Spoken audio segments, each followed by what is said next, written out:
Welcome to Decision Vision, a podcast series focusing on critical business decisions. Brought to you by Brady Ware & Company. Brady Ware is a regional, full-service accounting and advisory firm that helps businesses and entrepreneurs make visions a reality. And welcome to Decision Vision, a podcast giving you, the listener, clear vision to make great decisions. In each episode, we discuss the process of decision-making on a different topic from the business owner's or executive's perspective.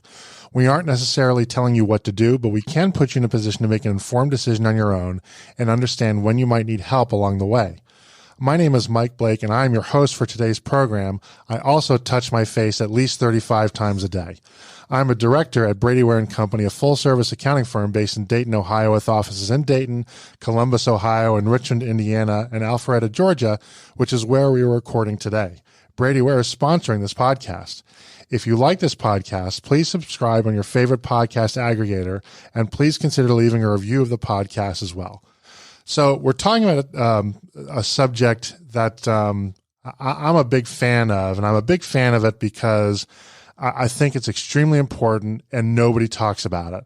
And that is whether you should buy a business. And I say nobody talks about it because I'm in the transactional world, and I do my fair share of M&A, thankfully. And one thing that I've noticed is that there are plenty of seminars around that will talk about how you should sell your business and why. And there's some that will even talk to you about succession planning. How do you transition your business to a succeeding generation? And I think those two subjects get covered a lot, quite frankly, because I think that's where the most money is made. There's a lot of money to be made. Certainly, anytime a business sells, there are brokerage fees, there are legal fees, there are accounting fees, there are after deal dinner fees. I mean, there's a lot of money on the move that occurs and is set in motion because a business is going to be sold. And that's usually initiated by the seller. Not always, but usually.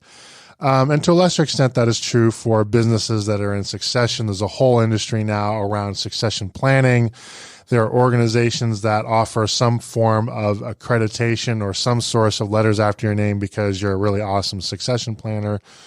But buying a business, it's really crickets. And even to the point where it's actually hard to find an investment bank that wants to take on what we call a buy-side transaction, right? They don't want to work for buyers because the perception is that buyers have less of a motivation to buy a business than a seller has to sell a business. And therefore, if you're working on contingency, it's a less reliable source of income.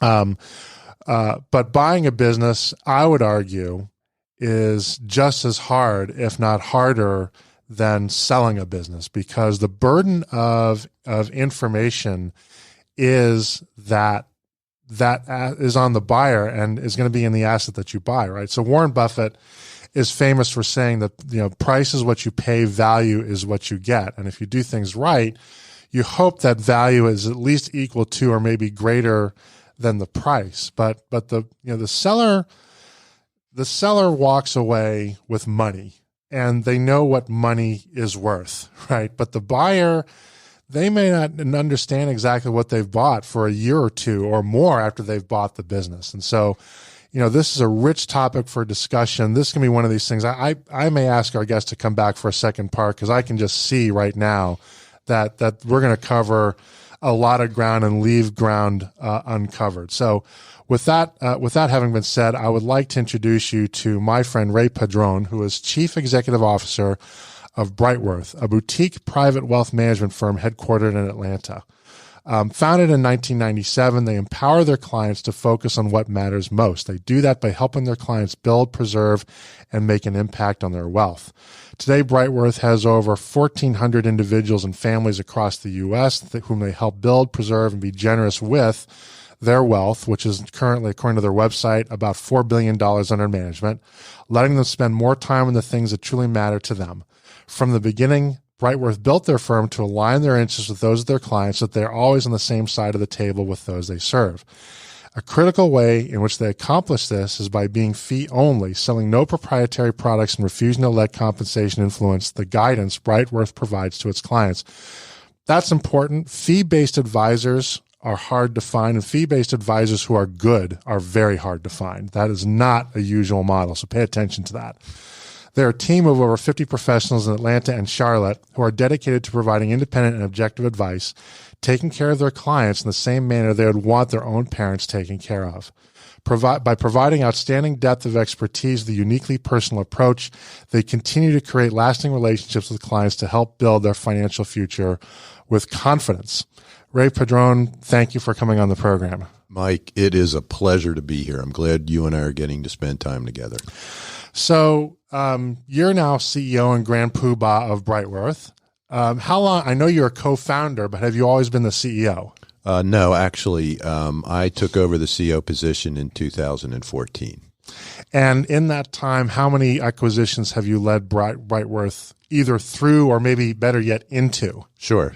We actually have done 3, and it was very fortuitous. We had a chance to do a very small transaction first, which helped us sort of learn the ropes of integrating an individual practice into our firm.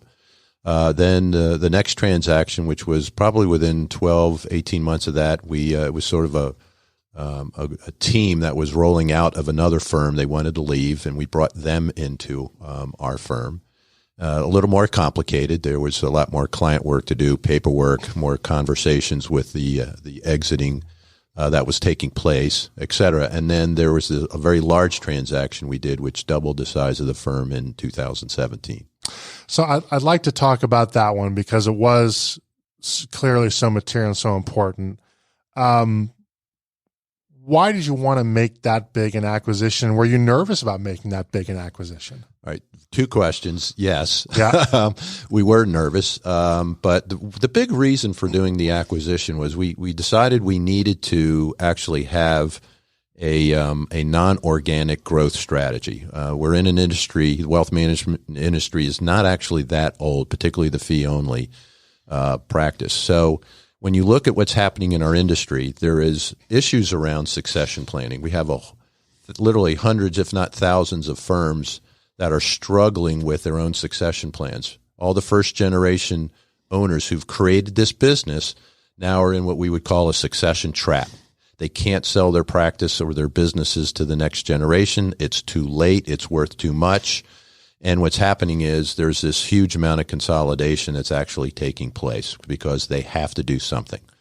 At the same time, we've got private equity firms that are and large banks like Goldman Sachs that are buying up RIAs because they're seeing changes in their own industry.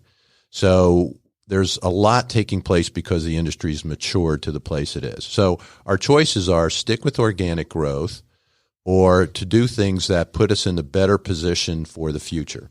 The future of this industry will be there will be a handful of national firms. There'll also be maybe 5 to 10 regional firms. And our decision 6 years ago was we want to be a regional firm. Let's work towards that, and then we can go from there. So from a strategic standpoint, we needed to do something, and we needed to learn our way there. So that's pretty much the motivation for why we wanted to do inorganic growth. So I like that distinction. That's an important kind of vocabulary point, organic growth versus inorganic. For our listeners who may not necessarily know that word, organic growth simply means growth that you drive on your own by either expanding revenue from existing clients or adding new clients to your portfolio. Exactly. Right? So I infer something. I want to clarify. I want to make sure I'm not assuming, but I infer from what you just said that you had a concern that if you did not acquire to become larger, you were at risk of potentially being acquired and maybe not under the best circumstances that you would like. Sure, that's exactly right. We actually had made the decision to work on our own succession plan 13 years ago. I was only 50 years old at the time. I was the oldest partner. So we started our transition and our strategy for our own internal succession plan well in advance. We're now at a point where the next generation, and we're almost into third generation owners, own more of the firm than the original founders do. In fact, 2 of the founders are already gone, and The other two, myself included, will probably be gone in the next 5 to 7 years. So, we've taken care of our part. Now the question is, what do we want to become? And with all the consolidation taking place, it really is, we wanted to be the masters of our own destiny. We've solved all our own succession plan. We should be able to, survive all the changes that the industry taking place in the industry. So this big acquisition that you did in 2017, it's hard to imagine, it's 3 years ago now. How long did that take? Longer than I anticipated. Yeah. There was a really interesting process. We actually had met several years before that. They were interested in their own succession plan, wanted to meet with us to understand how we had done ours, and approached several, a private equity firm in particular, to help them do that. After, I think, working with them for 18 months, realized there wasn't enough time, and they came back to us and said, would you be interested? We really like you. Why not consolidate the two firms? And that was a great opportunity for us. So you said that the acquisition took longer than expected. What knock-on effects did that have on other aspects of your business, or maybe the acquisition itself? How did that change the tenor? Sure. So, and I didn't really answer the last question well, in the sense of why did it take so long, but there were a couple of things that had to take place. You have this whole LOI, which is our first time we actually did something as formal as sending out an LOI. You start doing some due diligence, and you realize, the way we structured the LOI, some of the provisions really did need to change. And one of those was there was a follow-on transaction that we felt was really important. There were two parts to the transaction. There was the investment, the registered investment advisor, and then there was a planning firm. And there were issues with the planning firm. We realized we needed more than just a, what would you call it, an option. We needed an actual drop dead date where we would actually be able to do something. So anyways, that process required us to sort of renegotiate from the LOI a different transaction. And that really is the reason why it stretched out. The cascading consequences of that are both positive in a sense for us and negative. The negatives, as I'm sure everybody can imagine, the longer you take, it's like a death march. Yep. The more time people have to think of things, they want answers that, I'm trying to explain to them. We're going to answer those things on the other side of the transaction. So, where there are blanks in people's minds, they fill it with usually negative things. So it's this constant grind of trying to solve things, and ghosts, I call it, that they think exist that just aren't there. So those are the negative things. The positive things were the firm actually grew during all that time, the firm we were buying. So our initial upfront cost relative to the revenue we were buying ended up becoming much lower. Now, that's interesting. And that speaks to the fact that on the sell side, they ran their process well. Because the more frequent outcome you see is that the firm stagnates or even declines in the sale process. Because selling a firm, and as I think you discovered, buying a firm becomes a full-time job in and of itself. And so frequently, the very asset you're targeting can be neglected, right? If it's not run well, if it hasn't scaled well, it's not as valuable an asset at the end of the process as it was when you started. But you encountered the reverse phenomenon. Yeah, good point. And that must have given you then a lot of confidence. You found the right partner. You were doing the right thing. Yeah, they're a very focused business. They're focused on the dental industry. So they were able to continue to, kind of run their flywheel, and they have this great marketing engine, which is one of the things that absolutely attracted us, to the acquisition. And that marketing engine just kept working. So, actually, I want to touch on that, because something you led off with, and now we're coming back to, I think, is a very important instructive point, which is you didn't buy a business for the hell of it. You bought a business because you had a specific objective that you wanted to meet with buying one or more businesses. Correct. Right? And presumably then you were prepared and perhaps did walk away from potential targets that were not going to help you meet that objective. Correct. Right. So there's a deliberate process. And I think that's important because, well, actually I'm going to back up. I'm assuming something that may not be true. do you on occasion receive unsolicited offers from firms or brokers say, hey, this thing's available, would you like to buy it? Absolutely. And most of the time you say? No. Why?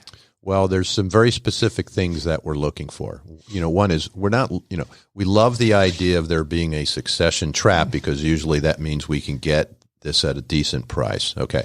But there's got to be a whole host of things that have to be behind that to make it work, right? You got to have talent.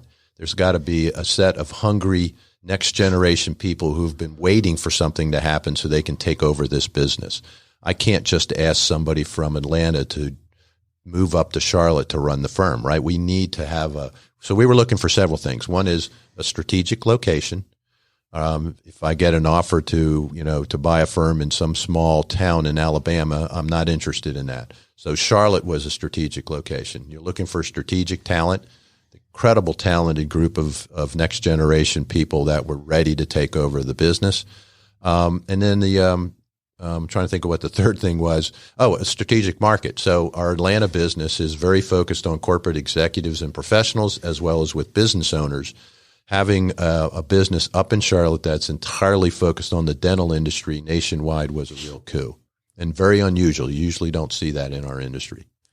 And we had another guest on, Rod Burkert, who talked about the need to specialize. This is not really on our script, but I sort of have to ask you, do you feel that specialization has been a benefit? Absolutely. People want to work with people who know their business and the phase of life that they're in. Yeah. And I think clients appreciate not having to educate their advisors absolutely about their business. And, in being a generalist, it's hard to sort of defend to a client that says, hey, should I get somebody that's done one of these before or not? Nah, you don't need somebody that's done one of these before, right? Anybody can watch your business, just any old business. Right, exactly. I've never been able to really figure out how to carry that conversation and not sound dumb doing it. If there's a way, please send something into info@decisionvisions.com, wherever the hell our email is, and help me figure out how to do that. Really? So this opportunity came about because you had some kind of a relationship and there was sort of a slow burn conversation, let you sort of dip your toe in, and I think sort of gradually wade in. Is that fair? Yeah, that's a fair statement. So at some point you then flip the switch from conversation to real negotiation discussion. You touched on this before, but I want to really dive into this. What was your due diligence process like? Well, the due diligence process actually went incredibly well. There are several reasons. The individuals we were dealing with, some of them actually were attorneys, and so they had a really good understanding of some of the things we were going to be asking for. We also had a private equity firm, our financing arm, if I may, that was helping us do the acquisition, had done literally dozens and dozens of these in this space. So we really knew exactly, sort of what to ask for and how to build out the data room and et cetera. So that process actually went really well and smoothly. We have a full-time compliance officer who, knows exactly, again, what we need to be doing and looking for. So it was a pretty smooth process. It didn't take very long. How long did it take? Do you recall? Yeah, it's about 30 to 45 days. Okay. That's a well-run due diligence process, which I'm sure your seller appreciated. Yeah, it was. Because a seller, when I advise sellers, I tell them to be prepared for a 90-day, sometimes even 120-day due diligence process. And that gets into the death march thing that you talk about. Exactly.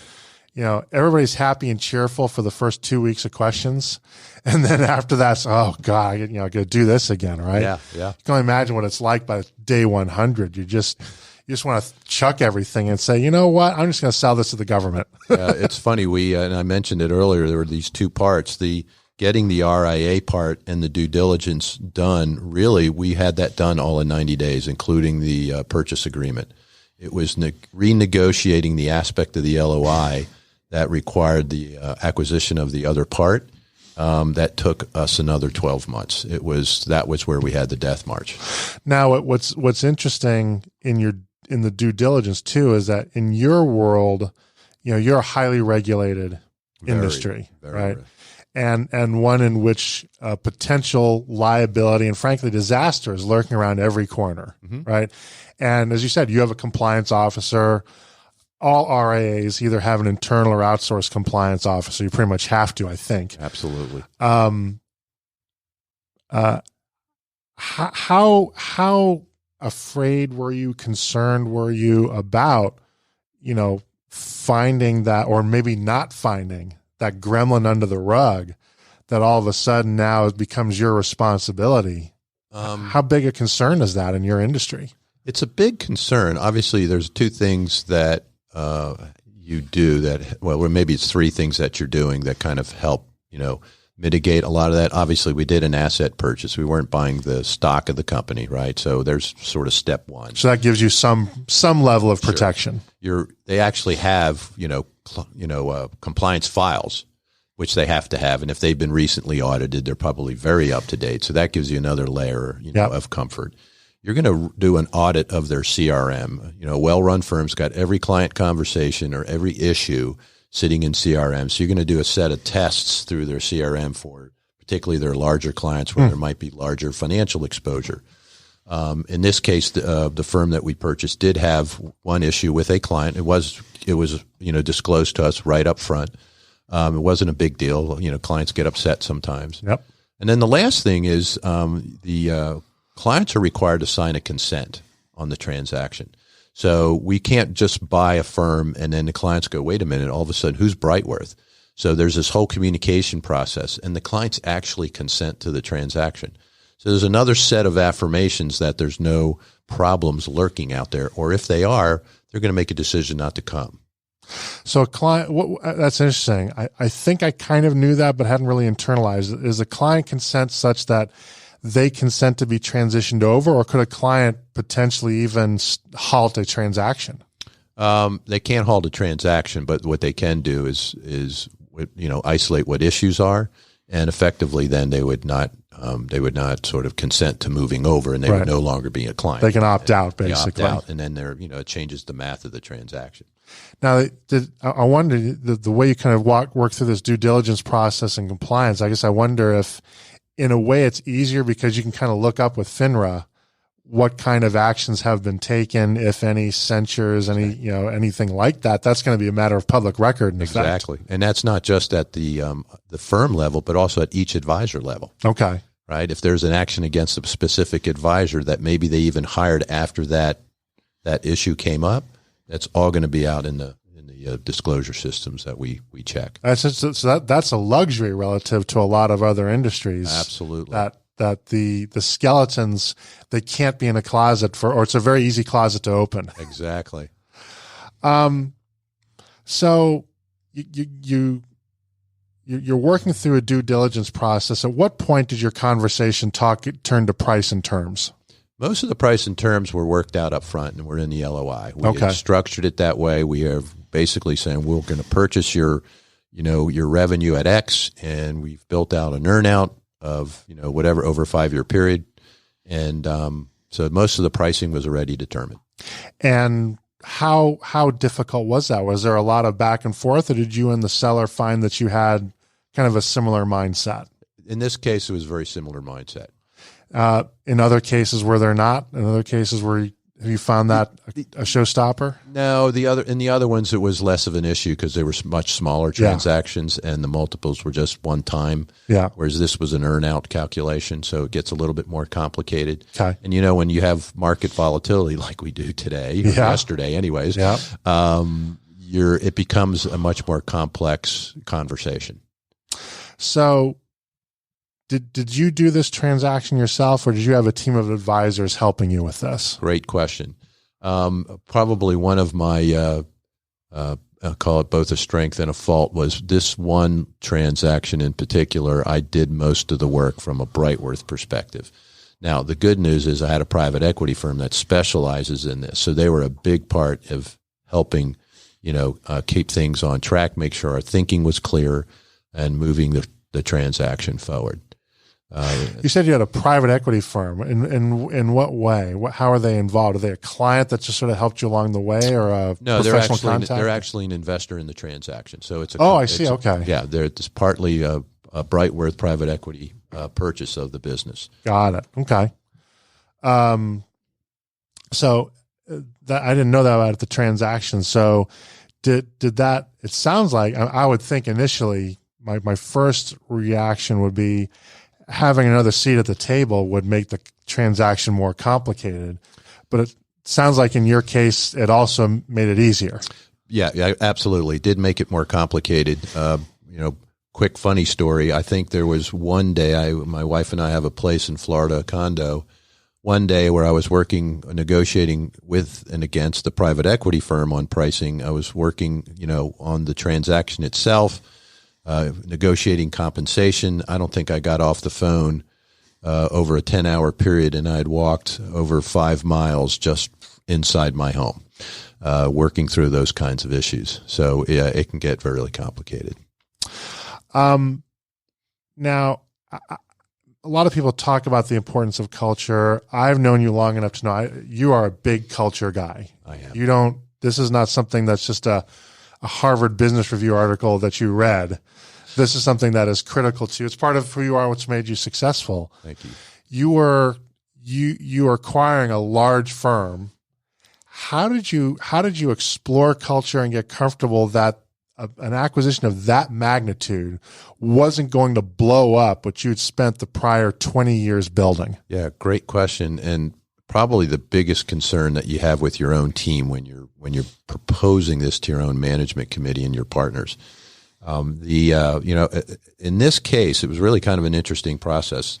Step one, and I do this as I'm looking at firms that are out there that I would call, targets. They're what I call stealth targets. I'm not using their name. Nobody else in the firm knows, but I actually go to their website, and I'll sit there and look at the bios of what I would call the next gen leaders or the senior team that we would probably be buying out. And, it was in this case, when I looked at their website, it was, wow, I could take that bio and that person, lift it out. I could set it right into Brightworth, and you wouldn't know the difference. They'd look and feel just like a Brightworth advisor. That's not culture, but it is a big step. You see the things that they've done. You see what their hobbies are. You see what's important to them, their certifications, et cetera. And they were definitely felt like Brightworth. The next thing is you got to talk about how they make decisions. How do they govern themselves?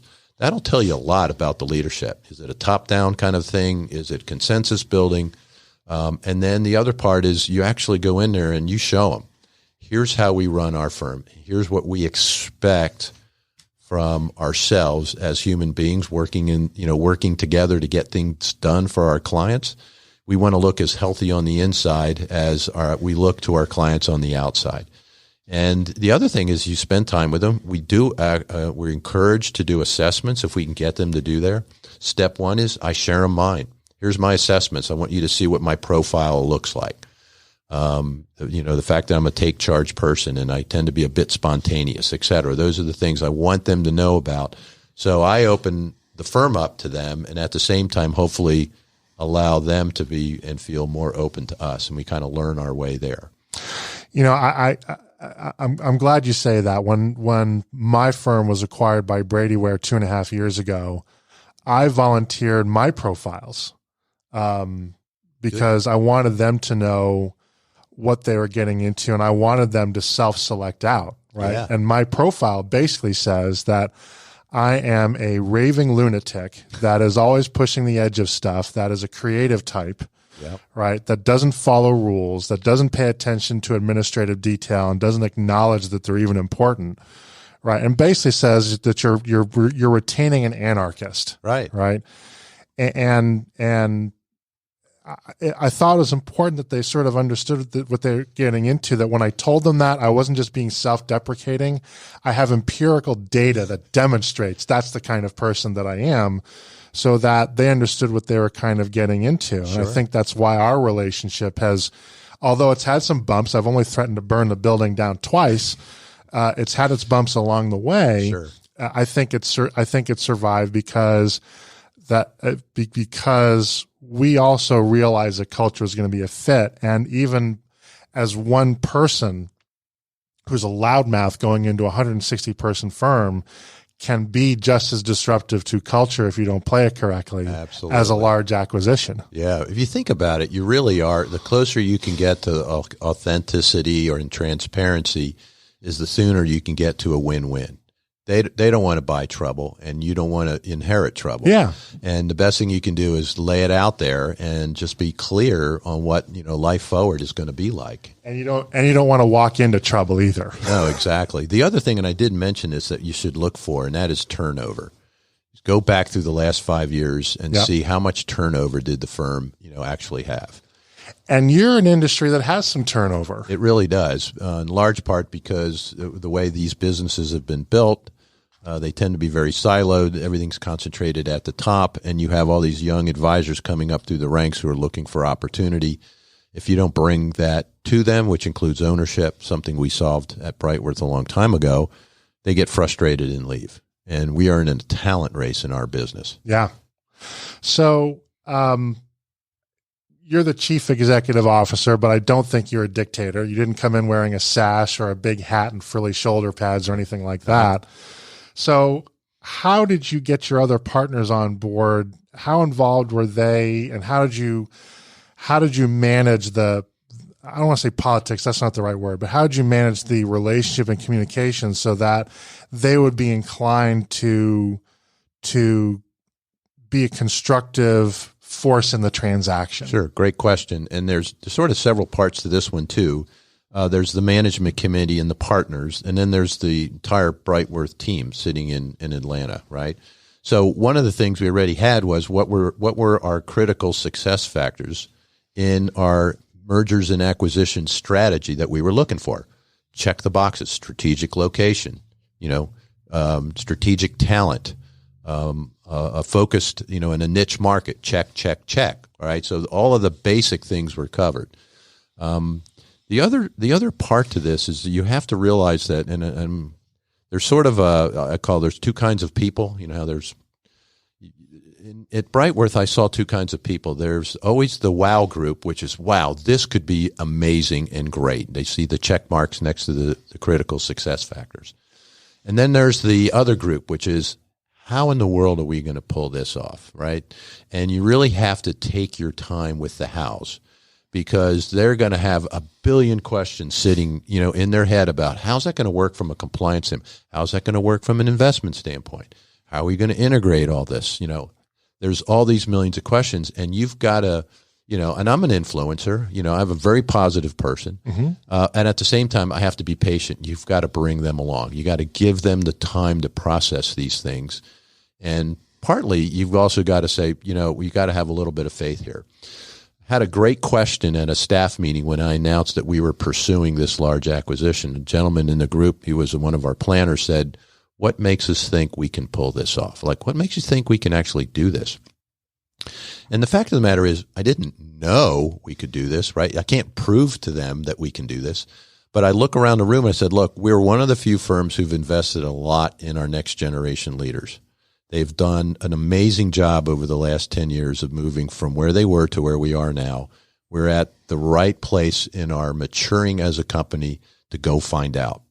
I don't know if we're riding a 5-speed bike, a 10-speed bike, or an 18-speed bike, but the only way we're going to find out is to attack the hill, and let's go see. And that really won a lot of people over. Interesting that you bring up, and not just bring up, but that you involved your employees. I think that's an unusual step to take. I think when most executives pursue a material transaction, buy or sell side, they try to keep that a very closed discussion with a very tight inner circle. And I think primarily because they're afraid of causing fear and uncertainty. Sure. Right. Although I think that tends to backfire. We're kind of seeing now with the coronavirus thing, the more that you try to cover up, all that does, it makes people's imaginations become more active. Yep. Right. So it hurts you in the long run. But also what you did is that you made yourself subject to scrutiny. You put yourself in a position of public forum, and one of your planners said, what makes you so great? Right? Who do you think you are that we can pull off this really successful thing? and gave you the opportunity, put you in the position of being vulnerable and saying, well, I don't know, but here's what my faith is based on. Yeah, exactly. But not all leaders, appreciate being questioned, right, by the quote unquote rank and file of the organization. Sure. Just from a personal philosophical standpoint, I have found that the benefits of having the open conversation and the challenge outweigh the other way, which is don't tell them anything. And we actually used to have that culture of telling the people very little. Yep. I want to have the questions in advance, on a card. Yeah. And that's just not my style. Well, and I think you get buy-in. We just recorded a podcast with another individual talking about CPA firm relationships, and what he said was that the most disruptive thing to a CPA relationship is a surprise, right? And a material surprise. Very few things are more surprising than an email at 8:30 in the morning on a Monday saying, hey, we just acquired a firm equal our size in Charlotte, right? More to come. Right. Yeah, right? exactly. Is that really helping you retain people? No. and have people be more comfortable with the transaction than if you've kind of at least fed some information along the line? Exactly. So you made this acquisition in 2017. You've had a few years to step back. How has it changed your firm? Okay. We have not stepped back. That's the funny part. Okay. All the work starts, right? You get that signature, you cut a check, and now you've got a lot of work to do. Yep. We went from, like I said, effectively, what were we? We were about 25 people. They were 16. We're now 80 people. It was a big, giant step for our firm. So we had an awful lot of infrastructure we needed to build out while we were integrating. So at the time that we did the acquisition, I was effectively CEO, CFO, and COO. Well, that couldn't last very long. So over the last 2 years, we've spent time building out the infrastructure. We now have a chief operating officer, a chief financial officer, people officer, trying to think of what else, but we've built in the matrix management between the two offices, so that it's really clear where all the planners actually report to. And, it's taken an awful lot of time and effort. We've answered all the questions that I tried to push off until the other side of the transaction. And that's worked out really well. We followed through with our promise, which was, we told them, look, we realized you're the same size as us pretty much. We had more infrastructure built out than they did, but we told them we will figure this out together. Now, I'm sure that was a Jimmy Carter, please trust me kind of a comment, but we followed through. We said, look, okay, let's go sit down. Let's start talking about CRM. Let's talk about our trading software. Let's talk about where trading should take place. And we've worked through all those things together. Now, that's going to be a lot harder on the next one. Because we've made a lot of decisions about how we're going to organize ourselves, et cetera. So the next one won't be as, together, if I may. It's going to be won't be quite as collaborative. Thank you. It won't be quite as collaborative. It'll be a little more of, it's got to be more our way than the highway or whatever. But we'll still take the best. Like if we find another firm that's of substantial size, and they're doing something we really like, I think the pain of change now is going to be way better than just trying to force people into a system that's not as good. So we'll make changes. It just won't be as many changes as we've done this time. So you sound like you're happy with the results of the acquisition. Yeah, great team. I love our partners. I can't tell you how many times they've come up to me and said, man, we are so glad that we're part of Brightworth now. And from that standpoint, people's standpoint, I could not ask for a better decision. Their firm, if I may, their part has grown, by leaps and bounds. And so everything's, working out. But it's, again, really hard work. There are periods of time where they probably feel like we're starting to feel like the stepchild, and it means I'm not spending enough time up there, or we're not putting the right resources there.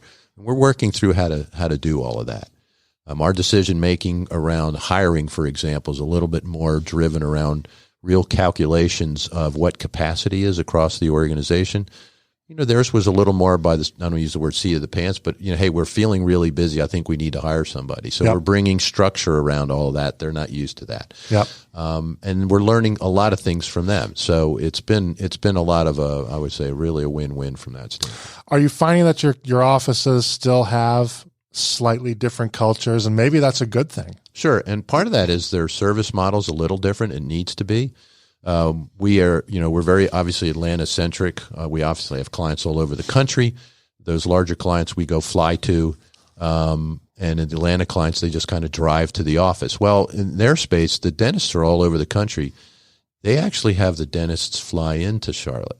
So the dentist will come to the building. They'll it's almost like a Mayo Clinic structure. They'll meet with the attorney. They meet with the transitions person, the TPA, the CPA, and they meet with us. So there are some cultural differences, but we really are merging the cultures, and that's working really well. We have very defined sort of terms and accountability around our culture. So there are a lot of things and behaviors we don't tolerate, and we make sure we jump on those. So we're seeing it really come together.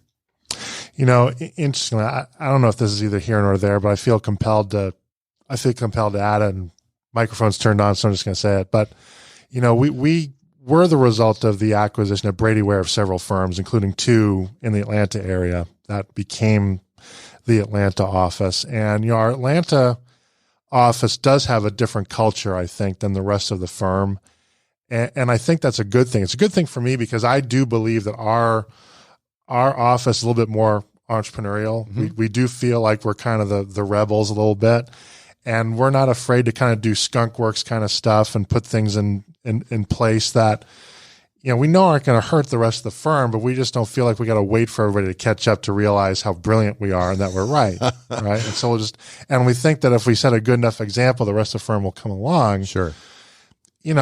Personally, I don't, our headquarters are in Dayton, Ohio. I don't know that I would thrive in our headquarter office because it is the central office. It is the core of the firm. It is, they are accountants, right? There's nothing wrong with accountants. I work for an accounting firm, but it's much more of a by the numbers kind of place. Sure. And so personally speaking, having another location in the firm that is willing to be a little bit different, where I can be a better fit, for me has been a huge benefit, and I actually think it benefits our firm. Sure, and I think that's a really good thing. And I would think every organization, and this is even true around operational issues, which is, what are things that have to be absolute, and what are the things where we have some flexibility around, right? And part of that is also culture and how people operate. But there are also some boundaries where things are just plain not acceptable. Yep. And we think those boundaries are really also important to enforce and make sure that, there are no exceptions, particularly at the partner level. If we let the partners live in the exception area, the staff will never follow. Yep. So they have to see that at the partner level. And we've actually had issues around that, and we've dealt with them. And that really, speaks volumes to the team. So you've been through a couple of these, and thank you again so much for spending all this time with us and sharing your experience. Someone listening is thinking about buying a company. Mm-hmm. If we can distill down to a couple of pieces of advice, couple of bullet points, can you do that? Or are there a couple of pieces of advice you'd just give blanket, thinking about buying a business? What do you need to think about? Couple of things. One is, we talked about it. It's the death march. So it's almost like preparing for a marathon. You have to mentally say, okay, I may get this done in 6 months, but it also may take a really long time, and just prepare yourself, which also means going to neglect. So you have to be prepared. That also know your team. Who are you going to draw into the process and when, and sort of understand how they're built, right? Are they a wow type of a person, or are they going to be a how type of a person? Knowing that it's good to have those people who are always asking how, because they're the ones who are going to help you with the due diligence and really ask a lot of good questions. So know your team, expect a long march. One of the things that I really was hard for me was realizing that everything matters to somebody.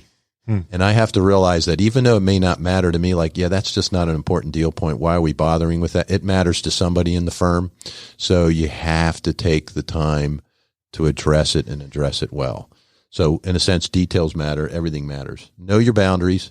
I were a couple of times where I got hooked on some policy that they had that they wanted to keep, and it was an absolute no for Brightworth. But when I really looked at it, it was just not a big deal, and I let it bother me. And I was literally ready to just say the heck with it and walk away when the PE firm or our attorney would step in and go, Ray, it's just not that big a deal. It's just small potatoes. We're talking billions of dollars of assets to manage. Who cares whether you're going to charge your parents or not for their, for the services you're doing, that kind of stuff. You want to charge $5 million fine for a 50-cent crime. Yeah, right. And then, the other thing is when you're doing the LOI, this was, again, it was my first time. There's just an awful lot of cascading consequences of anything that's in there. And you need to think ahead. Like, what are the cascading consequences of putting this specific thing in your LOI? I found myself having to cover a lot of areas that I didn't think about because, you're sort of sold that the LOI is just this general, document. You don't want to put too much detail in it. But sometimes you do. You really want to think ahead. Those are my suggestions. I'm going to use that quote. I may even make it my quote of the day that I do on LinkedIn. Everything matters to somebody. That really does. That is profound and insightful. Thank you. At least to me it is. I think to other people it will be as well. If somebody wants to ask a question about how to buy a business owner who's been through the wars before, can they contact you? Absolutely. How do they do that? Well, there's always the website. My email address is ray.padron@brightworth.com. And you can always call our phone number, which is 404-760-9000. That's going to wrap it up for today's program. I'd like to thank Ray Padron so much for joining us and sharing his expertise with us today. We'll be exploring a new topic each week, so please tune in so that when you're faced with your next executive decision, you have clear vision when making it. If you enjoy these podcasts, please consider leaving a review with your favorite podcast aggregator. It helps people find us so that we can help them. Once again, this is Mike Blake. Our sponsor is Brady Ware & Company, and I've just touched my face 3 more times, and this has been the Decision Vision Podcast.